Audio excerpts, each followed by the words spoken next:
J. Merci d'être avec nous sur Radio J comme tous les matins. Et le vendredi, vous le savez, c'est la chronique du président du Consistoire central de France, Élie Corchia. Bonjour. Bonjour Ilana. Merci beaucoup d'être avec nous. Alors évidemment, une semaine très importante, très mouvementée, puisqu'il y a eu cet hommage aux Invalides présidé par Emmanuel Macron pour les 42 victimes françaises du Hamas. Et vous étiez évidemment présent, Élie. Bien sûr, je voulais qu'on le traite de façon un petit peu différente ce matin ensemble, avant qu'on parle du livre que je vous ai apporté.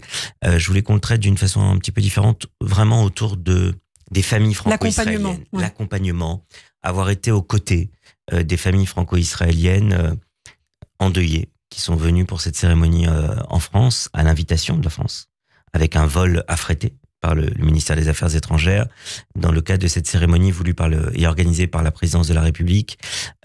C'était important d'être à leur côté, et je vais vous donner évidemment les temps forts que nous avons vécu avec elles, avec ces familles, avant la cérémonie, le jour de la cérémonie et puis hier. Avant la cérémonie, c'était d'abord l'accueil de ces familles que nous avons pu faire. J'étais présent à la soirée d'accueil qui a été organisée à leur hôtel, avec mes amis aux côtés de mes amis Ariel Goldman, le président du Fonds social juif unifié, et Jonathan Arfi, le président du CRIF, qui ont organisé un temps d'échange, un dîner avec elles à leur hôtel quand elles sont arrivées. On parle d'une centaine de personnes qui représentaient donc les 42 familles victimes qui sont venues d'Israël, et elles étaient particulièrement émues, elles venaient d'arriver, on a discuté avec elles, avec aussi une représentante de l'aide aux victimes. Parce que ce qui est important, c'est qu'il y a un accompagnement aussi qui a été fait dans le cadre aussi des mesures, des actions judiciaires devant le parquet national antiterroriste et puis au niveau de l'aide aux victimes. Et donc on les a accompagnés dans cette soirée d'accueil qui a été un premier moment vécu à leur côté avec l'ambassadrice Alona Fischer-Kam et plusieurs membres de l'ambassade d'Israël. Le lendemain matin, nous étions évidemment avec elle pour ce temps fort. On en a beaucoup parlé. Ce moment très digne de recueillement, d'unité de la nation dans la cour d'honneur des Invalides avec près de 800 ou 900 invités, où nous étions bien évidemment présents avec ces familles, avec ces portraits porté par la garde républicaine, avec ce Kaddish de Ravel qui a été joué par les musiciens de la garde républicaine. Et ce moment, je pense qu'il restera dans nos mémoires pour toujours, ce moment de recueillement. Et puis ensuite, nous avons été hier avec elle, notamment à la mairie de Paris. Oui. Alors, la plupart des familles étaient déjà rentrées, mais 10 personnes, 10 représentants de familles étaient restés à Paris. Et nous avons été pour ce vote, cette délibération sur la citoyenneté d'honneur. Pour la citoyenneté d'honneur de la ville aux otages, à tous les otages encore détenus par le Hamas. Et c'était aussi un moment où elles ont été émues, ces familles, ces représentants de familles. Et puis je voulais dire un petit mot complémentaire.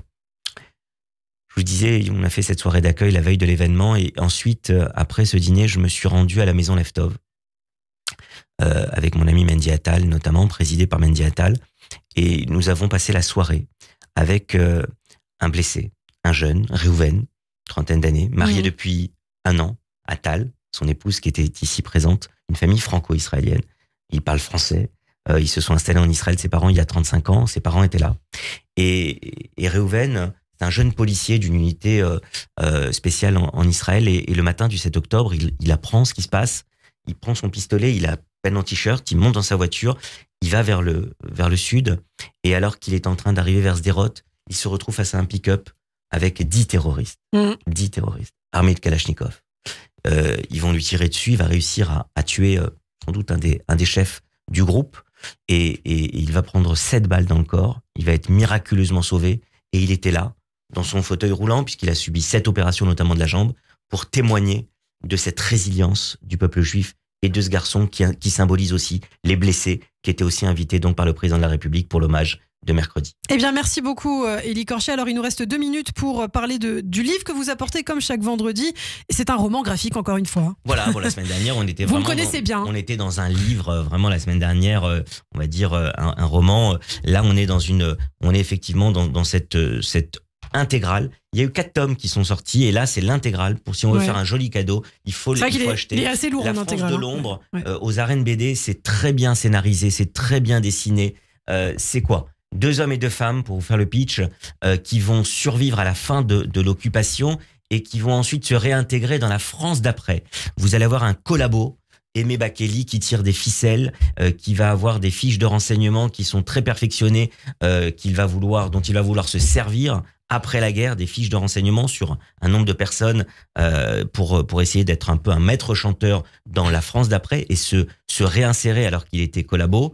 Vous avez une jeune femme qui était son assistante qui va se lancer dans le journalisme. Ouais. Ça vous parle, Ilana, qui s'appelle Simone. D'ailleurs, on va découvrir qu'elle est juive. Un portrait un petit peu à la Françoise Giroud. Et vous avez le frère d'un résistant communiste qui s'est fait tuer, qui va enquêter pour savoir comment et par qui il a été tué. Et enfin, donc, le fameux homme qui tire les ficelles, l'ancien collabo, qui se réintègre dans cette France d'après. La France de l'ombre, c'est comment certaines personnes se sont réintégrées alors qu'elles étaient collaborationnistes et comment d'autres gaullistes et d'autres résistants communistes ont réussi dans les années 60 et 70 à continuer à vivre dans cette France de l'après. Eh bien, ça s'appelle La France de l'ombre, publié aux éditions Les Arènes, BD, je crois. Très bonne maison d'édition. Et qu'on peut retrouver, bien sûr, en librairie. Merci beaucoup, Élie Corchia, et je vous dis à la semaine prochaine.